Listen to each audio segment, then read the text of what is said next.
중등부 예선 입론서 첨삭을 진행하도록 하겠습니다. 달라도 너무 달라로 진행하고 있고요. 네, 찬성 측 입론서 살펴보도록 할게요. 뿌니와 푸닐람의 가족은 앞으로 행복하게 살 수 있을 것이다 라고 주장하는 입론자입니다. 이렇게 했는데 것이라고 주장하는 찬성팀 입론자 지은주입니다. 이런 식으로. 논제 배경 볼게요. 뿌니와 푸닐람은 너무 다른 부모님을 가진 아이들입니다. 부모님과 아이들은 서로 다른 성격 때문에 갈등을 겪고 자신이 하기 싶은 일? 하고 싶지 않은 일을 억지로 합니다. 이렇게 고쳐야 될 것 같아요. 자신이 하고 싶지 않은 일을 억지로 합니다. 두 가족은 자식과 부모의 문제로 갈등을 겪고 있습니다. 라는 표현 혹시 들어봤어요? 갈등을 겪고 있습니다. 이렇게. 그 다음에 용어 정의를 보겠습니다. 이것도 이제 마찬가지로요. 요런 내용은 너무 굉장히 일반적인 내용이기 때문에 굳이 그렇게 써줄 필요는 사실 없을 것 같아요. 그래서 어떤 내용을 써주는 게 좋냐면 오히려 불행 그리고 행복에 대해서 용어 정의를 해주는 게 좋습니다. 불행과 행복은 어떻게 용어 정의할 수 있느냐, 어떻게 하면 될까요? 행복은 뿌니와 푸닐람의 가족이 서로의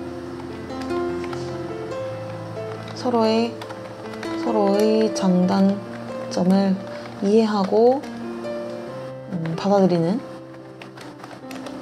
것, 뭐 이렇게 하고요. 그 다음에 뿌니와 푸닐람의 가족의 불행에 대해서는 서로 장단점을 이해해야 못해요.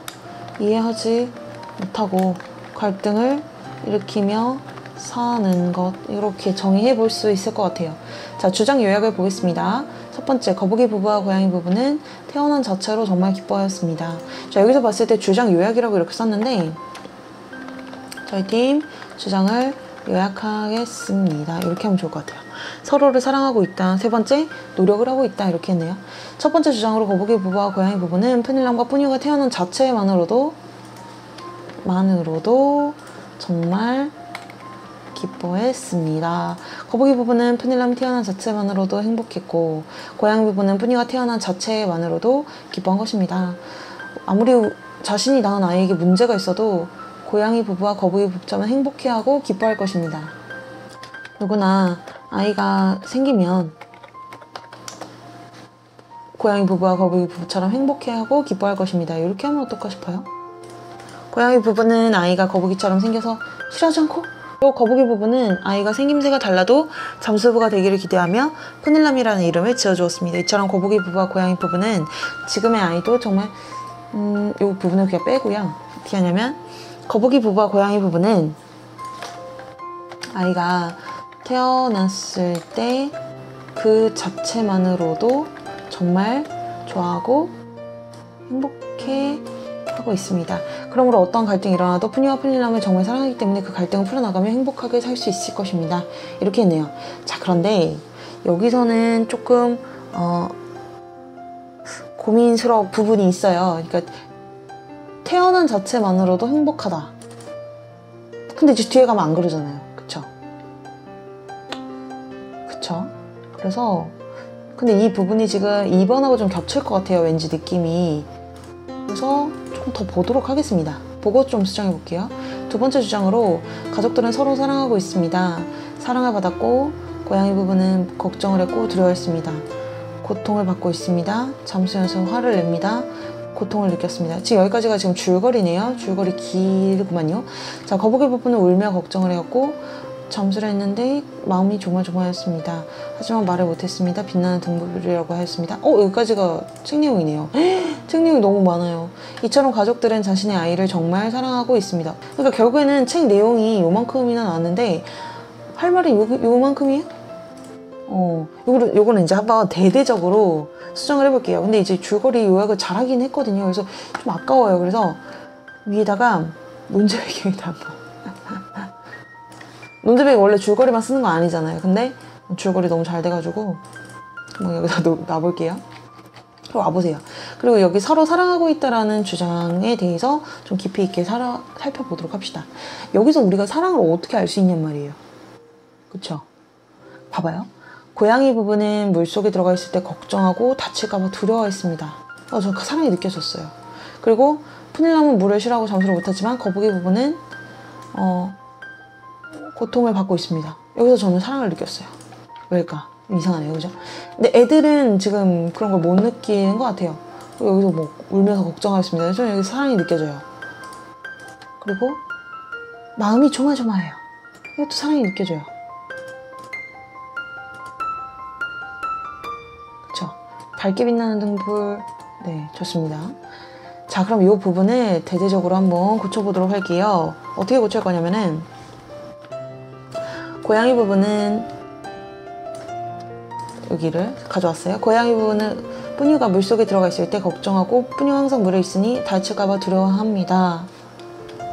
여기도 이제 조마조마하다는 거. 그리고 그러면 이제 조금 줄여서 항상 물에 들어가 있고, 또 뭐 하고 있어요? 잠수 대회에 아이가 다칠까봐 걱정을 하였습니다.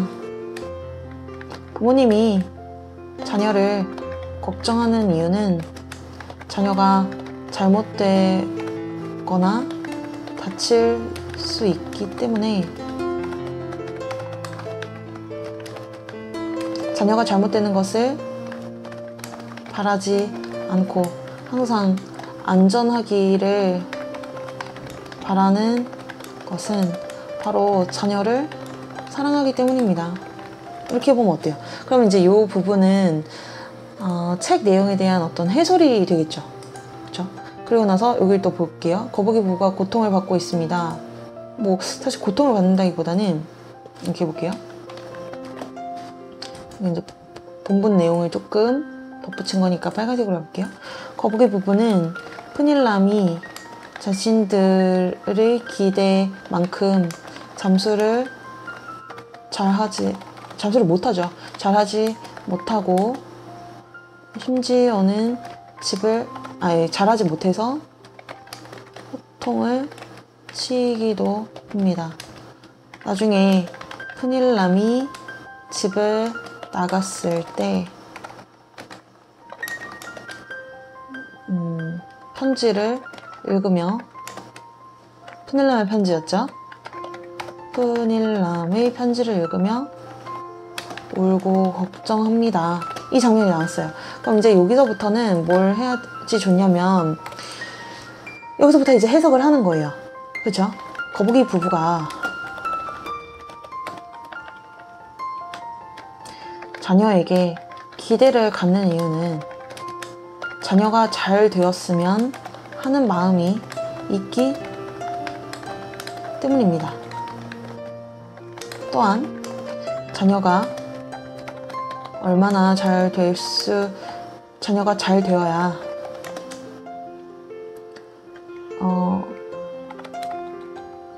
또한 자녀가 잘 되라는 마음에 호통을 치기도 하는 것입니다. 우리는 관심이 없는 사람에게는 아무런 화도 내지 않지만, 기대를 갖고 있는 경우에는 화를 내기도 하는 것 하죠? 이렇게 해볼까요? 그리고 난 다음에 그리고 푸닐람이 사라졌을 때 울면서 걱정한 것 또한 푸닐람에게 미안하고 다시 돌아오기를 바라는 마음 때문입니다. 자, 그리고 난 다음에 아까 썼던 거, 이처럼 가족들은 자신의 아이를 정말 사랑하고 있습니다. 이렇게 하면 어때요? 그럼 책 내용은 지금 두 줄 이렇게 들어가고, 그 다음에 요 나머지 파란색으로 된 부분은 다 해설이 들어간 거죠. 나만의 해설. 그쵸? 여기를 싹 지우시고 이렇게 해봅시다. 그 다음에 세 번째 주장으로 두 부부는 노력을 하고 있습니다. 고양이 부부는 뿌뉴가 물을 너무 좋아하기 때문에 스트레스 받고 고민이 많아서 상담을 받으러 갔어요. 이렇게 상담을 받으러 갔다는 것은 문제 해결을 하려는 것을 의미합니다. 오, 좋아요. 그래서 열심히 노력하다 보면 서로에게 노력을 하고 앞으로 행복하게 살 수 있을 것입니다. 근데 여기 조금만 한 줄만 더 넣으면 될 건데요. 상담센터에 가서 서로를 만난 부부들은 자신들이 걱정하던 것이 어쩌면 다른 부부들에게는 바라는 바일 수도 있다는 것을 알게 되었을 것입니다. 그쵸? 그러니까 뿌뉴가 걱정하는 거는 사실 뿌뉴 부모님이 걱정했던 것은 사실 푸닐람 부모님이 원하던 거였거든요. 잠수를 잘했으면 좋겠고 이쪽은 잠수를 너무 잘해서 걱정이고 그쵸? 그러니까 그런 것을 알게 되었을 것이다.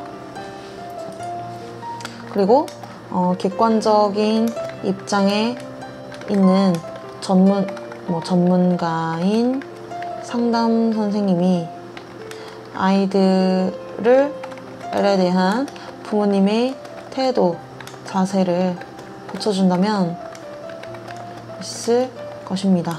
그러니까 여기서 그동안은 이런 시도를 안 해봤지만 여기서 선생님이 이제 이런 시도를 해보라고 하실 거잖아요. 그러니까 그러다 보면 앞으로 행복하게 살 수 있을 것입니다. 이렇게 내용이 될 것 같아요. 그쵸? 마지막으로 인사 꼭 해주셔야 돼요. 이상 입론을 마치겠습니다. 감사합니다. 이렇게 써주시고 그 다음에 1번으로 다시 가볼게요. 서로 사랑하고 있습니다. 두 부부는 그러면 여기서는 가족들은 서로 사랑하고 있다라기보다는 부모님은 아이들을 사랑하고 있습니다. 이게 더 적절할 것 같아요. 만약에 가족들이 서로 사랑한다 그러면 아이들이 부모님을 사랑하는 것까지 증명을 해야 되거든요. 근데 그건 없었어요. 그리고 세 번째 주장 두 부부는 노력을 하고 있습니다. 부모님들은 이렇게 할게요. 자녀와의 관계 자 이렇게 해볼게요. 부모님들은 자녀와의 관계를 위해 노력하고 있습니다. 그럼 요 세 번째 주장 위로 데리고 오고 첫 번째 주장은 고민이에요. 이 두 번째 주장은 부모님은 아이들을 사랑하고 있습니다. 이렇게 해봅시다. 그러면 이렇게 조금 내용이 같을 수도 있고 다를 수도 있는데 좀 달라요. 뭐냐면 부모님은 자녀를 그 자체로 사랑해야 합니다.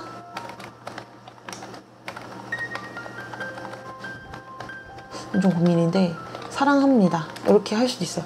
그러니까 이게 똑같은 내용 아니에요? 이렇게 될 수도 있는데요. 어떤 뜻이냐면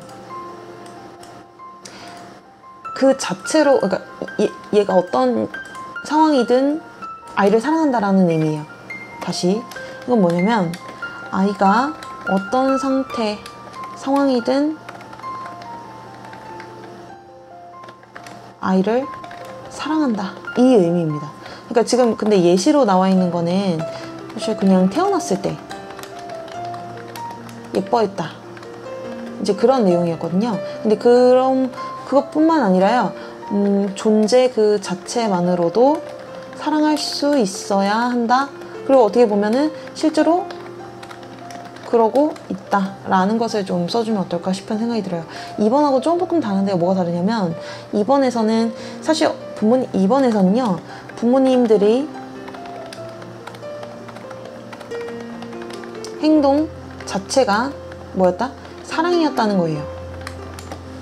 이것을 의미하는 거거든요. 그러니까 뭐 걱정을 하고 호통을 치고 이런 것들 자체가 사랑을 의미한다라는 건데 1번에서는 아이가 어떤 상태이든 간에 사랑을 할 수 있어야 된다. 그것을 의미하는 거예요. 그러니까 아이가 뭘 잘하든 못하든 어떤 상황이든 그 아이를 사랑할 수 있어야만 한다라는 그런 의미입니다. 조금 더 생각을 해보면 좋을 것 같습니다. 자, 그럼 이상으로 입론 첨삭을 마치도록 하겠습니다. 감사합니다.